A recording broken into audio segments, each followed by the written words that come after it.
Bonjour le peuple! Comment ça va? Lors de l'avènement des réseaux sociaux entre 2000 et 2010 avec Twitter, Facebook et YouTube, on avait assez vite compris que si ces plateformes te permettaient de te connecter avec le reste du monde, ça permettait aussi à une quantité impressionnante de connards de se connecter avec toi. Salut bébé! Débats stériles, insultes sur l'apparence, menaces de mort et autres joyeusetés étaient désormais monnaie courante sur les réseaux sociaux. Et ce, que tu sois suivi par des milliers de personnes pour ton contenu,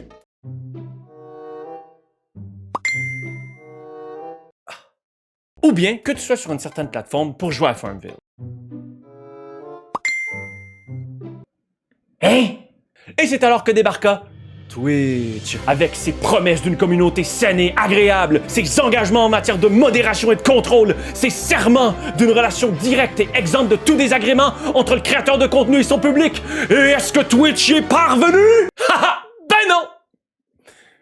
Faut pas déconner quand même. Selon le théorème bien connu que plus une plateforme gagne en importance, plus elle gagne aussi un élément indésirable, Twitch n'y échappa certainement pas et une communauté florissante de trolls en tout genre se développa. Et ce, avec l'unique objectif d'emmerder les streamers pour leur propre amusement sadique et pervers. Nous allons donc parler aujourd'hui des trolls sur Twitch. Car on pourrait croire grosso modo qu'il s'agit des mêmes crétins comme il y a sur d'autres réseaux sociaux et qu'ils utilisent les mêmes tactiques. Mais erreur! Car contrairement aux autres plateformes, sur Twitch, tout se passe en temps réel. Les trolls se doivent donc d'innover leur technique et les streamers de leur côté doivent se préparer mentalement à affronter la horde de trolls qui viendra les faire chier pendant leur stream. Quand tu te fais troller sur une autre plateforme, bien sûr que c'est frustrant, mais t'as le temps de prendre du recul, d'y réfléchir, de développer ta réponse et ça paraît toujours mieux. Ça tue Fox, c'est de la merde, ce que tu fais tu devrais arrêter.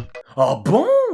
Fils de chien, je vais te trouver, te casser les jambes et t'abandonner dans Forêt Vierge! A few moments later. Messire, vos propos me laissent aussi froid que le sandwich qu'oublia l'explorateur Robert Perry lors de son expédition au pôle Nord en 1909. Pensez bien que le train de vos injures roule sur le rail de mon indifférence. La classe. Par contre, quand c'est en live, on va pas avoir le temps de réfléchir à notre réponse et encore moins le temps de se calmer. Donc, ça risque d'être moins mélodieux et surtout, on va avoir un public qui va nous voir la face quand ça arrive. Fait que c'est là que je lui ai dit, plutôt que de faire ça de cette façon-là, on devrait peut-être prendre une... Ah ouais? Ben toi, t'es juste... Va chier! Bien évidemment, on connaît tous le troll classique. Il va débarquer sur ton stream, être désagréable, il va t'insulter, insulter ta communauté, essayer de foutre la pagaille. Bon, tu le bannes, on n'en parle plus. Plus désagréable aussi, existent les bandes de trolls, qui vont faire exactement ce qu'un troll solitaire fait, mais comme ils s'y prennent en petits groupes de 2 à 5 personnes, ils vont pouvoir foutre le bordel plus efficacement et plus rapidement, surtout quand ils agissent en petites bandes bien organisées. C'est donc ça les fameuses bandes organisées dont nous parle tant. Ils commencent par troller sur Twitch, et après ils déclenchent des fusillades et ils font du trafic de fentanyl. Mathieu Bocoté avait donc raison. Mais je voulais plutôt vous parler d'autres types de trolls que vous n'avez peut-être pas encore croisés, surtout si vous êtes un petit streamer. Premier type, le linguistroll. Grand amateur de jeux de mots, de calembours et de contrepétries, il aurait pu être animateur de soirée dans n'importe quel sous-sol d'église. Malheureusement, notre ami a préféré mettre son talent au service Du troll! Quelle est la tactique préférée du linguistroll? Il va se choisir un pseudo Twitch avec un message camouflé à l'écriture, mais qui transparaît clairement une fois que tu le dis à l'oral. Et entendons-nous que le message caché, ce sera jamais j'aime les fleurs ou la vie c'est joli. Non, non, parce que le linguistroll carbure principalement à 3 éléments. Le racisme, l'homophobie, le sexe. Un exemple de ce type de troll qui est passé à l'histoire au Québec alors que Twitch n'existait pas, c'est le célèbre... lui, là.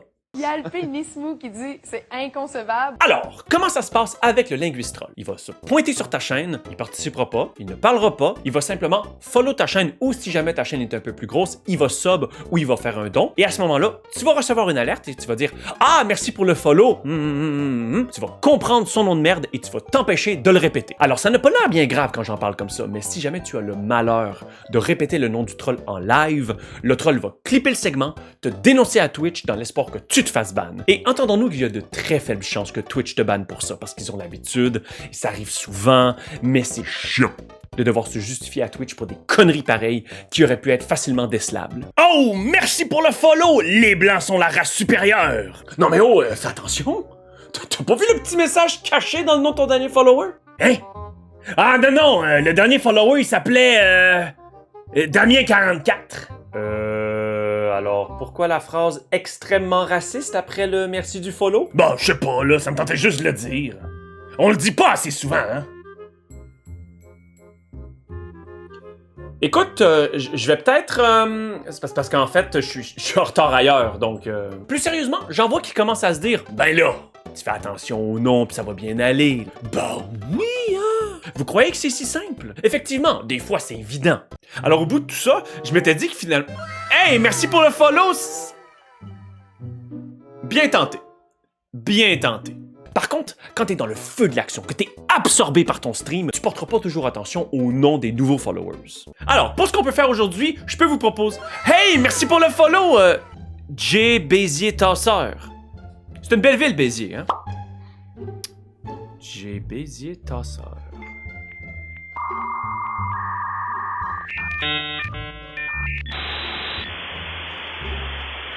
Ma tabarnak! Ok, t'as gagné celle-là! Ceci étant dit, on peut encore penser que, bah, c'est bon, c'est un troll, mais il est pas méchant, il fait sa petite blague, après ça il fout le camp. Effectivement, ce n'est pas un troll hyper désagréable qui va venir gâcher votre stream. Il est la plupart du temps inoffensif. Ce qui est plus frustrant, c'est pour les très petits streamers pour qui avoir un nouveau follower, c'est un événement heureux. Le streamer va être tout heureux d'avoir un nouveau follower, eh bah non, c'était du troll. Et quand ça t'arrive plusieurs fois en ligne, ben... Bon, ben on arrive en fin de stream. On va dire bonjour à tous nos nouveaux followers, hein?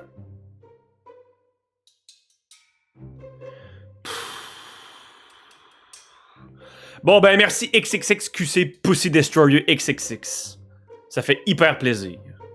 Deuxième type, le lubritroll. Avertissement, je ne parle pas ici de certains creeps qui vont débarquer sur des streams, draguer la streameuse, la menacer, la stalker, etc. Non. Ah, donc t'as plus besoin de moi. Non, tu peux rentrer chez toi. Mais pars avec tes mouchoirs. Le lubritroll ne va pas diriger ses pulsions vers le streamer ou la streameuse. Non! Son kink à lui, ce sont les personnages, les créatures, les objets inanimés de certains jeux vidéo. Et ces fantasmes sont très vastes. Ok, alors avec qui on commence? On peut peut-être commencer par Charlotte, puis... Hein?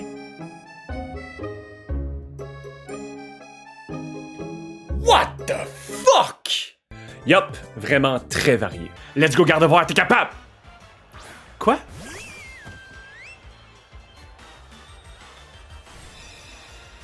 Ça va? Et parfois, c'est simplement ridicule. Quoi? Non mais c'est bon à un moment, calique, faut pas pousser non plus, hein? Le bloc en L. Ah oui! La ligne! La ligne! Ah, je t'aime! Bref, vous l'aurez compris, le lubritroll, tout ce qui l'intéresse, c'est de prendre un élément d'un jeu vidéo et de toujours le ramener sous un angle sexuel. Parce que lui, c'est comme ça. Hein? Il se promène de stream en stream à la recherche d'éléments quelconques sur lesquels fantasmer, sur lesquels il pourrait cracher des obscénités. Ça lui fait du bien. Ça peut sembler drôle sur le moment. Oh, oh, oh, c'est con ce qu'il dit. Mais le problème, c'est qu'il arrête pas. Et si c'est votre type d'humour, bah ok, ça vous dérangera pas. Mais vos followers et votre chat, ils ont peut-être pas envie de lire constamment des trucs sexuels qui ont plus leur place dans des fanfictions louches plutôt que sur un chat de Twitch. Pour l'anecdote, niveau fanfiction ici, on a déjà tout ce qu'il nous faut. Merci. Du fan mail? C'est bien bizarre.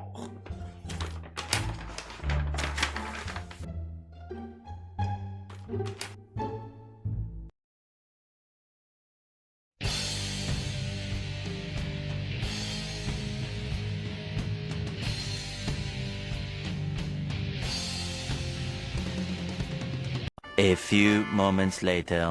Finalement, c'est super bien écrit. Mais il y a vraiment beaucoup de sexe.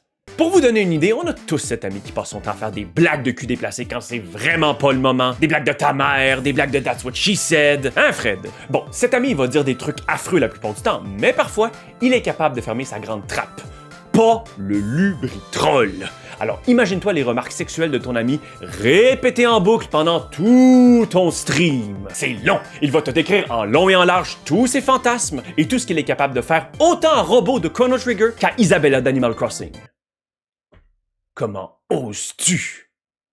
Robot ne t'a rien fait! Troisième type, le mélotroll.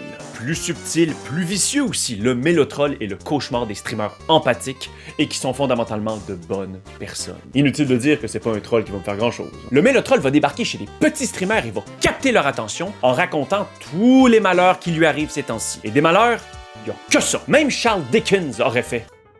Voyons, calice, prends-toi un peu. Alors, comment ça marche? Premièrement, le dialogue s'enclenche. Bonjour, comment ça va? Ouais, ben pas trop bien, hein. Je me suis fait suspendre mon permis de conduire, j'ai perdu mon emploi, j'ai perdu ma copine. Un petit mardi soir. Et là, toi, évidemment, t'es mis sur le fait. Tu te sens mal pour la personne, t'essaies de compatir un peu. Ah ben, c'est dommage que tu sois dans une mauvaise passe. J'espère que le stream va te remonter le moral un peu. Ce genre de choses, je sais pas. Mais lui, il continue, il insiste pour t'expliquer à quel point ça va mal. Il se sent vide, il boit beaucoup, il sait pas quoi faire. Et ironiquement, toi non plus, tu sais pas quoi faire. Les conseils du streamer connard. Alors, si jamais vous hésitez entre si la personne est un mélotroll ou non, en cas de doute, bannissez-moi ça. Parce que si jamais c'était un troll, ben vous allez en être débarrassé. Et si jamais c'était pas un troll, mais quelqu'un qui avait besoin d'aide, ben, c'est pas plus grave que ça, parce que cette personne-là, de toute façon, elle est habituée au rejet. Non, mais on va se le dire, là, sa vie avant qu'elle vous parle, c'était quand même pas mal de la merde. Donc, se faire cracher d'en face une fois de plus ou une fois de moins... C'était les conseils du streamer connard. Quand le mélotroll débarque sur ton stream, il va accaparer ton attention et il va aussi accaparer ton stream. Mais tu peux pas t'en empêcher en tant qu'humain et en tant que streamer. Tu veux prendre soin de ta communauté, tu veux aider tes viewers quand c'est possible, parce que si tu ne le fais pas, tu te dis que tes autres followers vont peut-être se mettre à penser... En tout cas, il y a quelqu'un qui est débarqué l'autre jour, là, puis il l'a pas aidé, puis moi, je trouve que t'es vraiment pas correct. Le problème, c'est que si tu réponds au mélotroll, que t'embarques dans son jeu, que tu le laisses parler de ses malheurs, c'est terminé. Il tient. Et ce faisant, il rend le stream désagréable pour tous tes autres viewers. Eux, ils étaient venus pour avoir du plaisir, pas pour écouter une séance de thérapie. D'un autre côté, bien évidemment, c'est pas toujours chose aisée de bannir quelqu'un qui raconte des moments de vie pas amusants. Parce que tu pourras toujours te dire que c'est du troll. Mais il va toujours avoir une parcelle de toi-même qui va se demander si à quelque part, la personne n'était pas sincère dans ses malheurs. Bonjour au nouveau, comment ça va aujourd'hui? Ben pas trop bien, je viens de me faire diagnostiquer un cancer des os, puis je suis pas mal tout seul dans la vie, ouais, je la connais celle-là. Ok, les modérateurs, vous pouvez me bannir ça? S'il vous plaît, on n'a pas besoin de ça ici. Mais il est bien méchant. Moi, tout ce que je voulais, c'était d'avoir un peu de compagnie après mon diagnostic.